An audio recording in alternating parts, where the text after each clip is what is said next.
back to Children's Church. I'm so glad to have you here with me.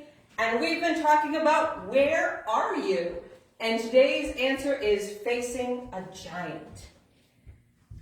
So, back in the time of King Saul, the Philistine army had come against the Israelite army. And they sent out their champion, Goliath of Gath. He was 10 feet tall. He weighed hundreds of pounds. He had a 10-foot spear. He was 7 feet tall. I'm not sure what I said, but I know he was 7 feet tall, and he had a 10-foot spear, which is quite heavy. He had a very heavy sword, heavy armor, and he would come out every day and taunt the Israelite army. Now, David had 6 older brothers, and they'd all gone off to join Israel's army, and David had stayed home to tend the sheep. He was a shepherd. That's what he did. And David went out to bring his brothers food.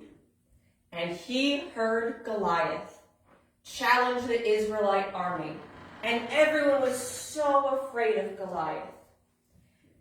But David heard him mock God.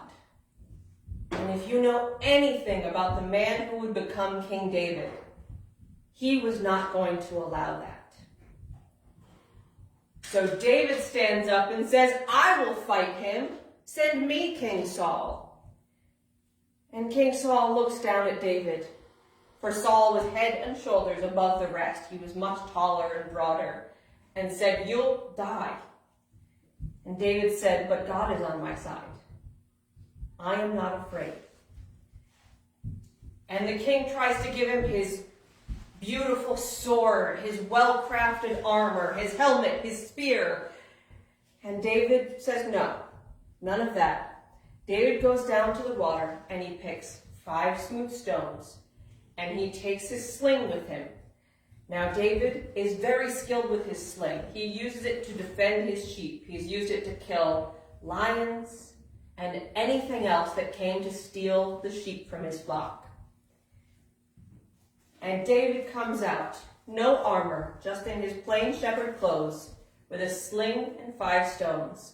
And Goliath, all 7 feet of him, comes out in his great armor with his spear and his sword.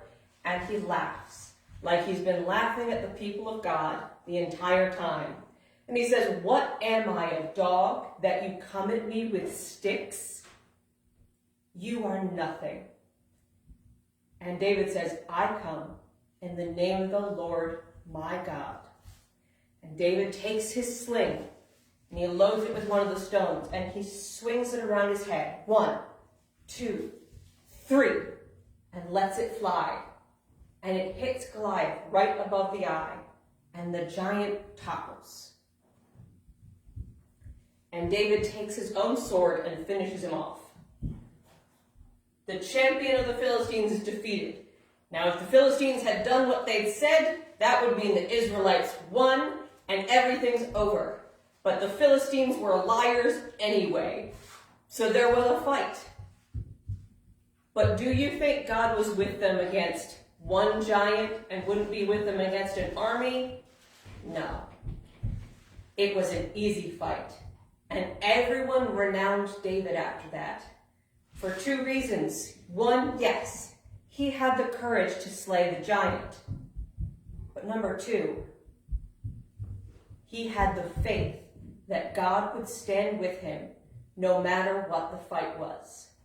He may have been small, he may have been young, but he knew God, and God was ready to use him because he was the one who had the courage and the faith to stand up against the giant. So where are you this week? Facing a giant. Sometimes we all feel like we're facing giants.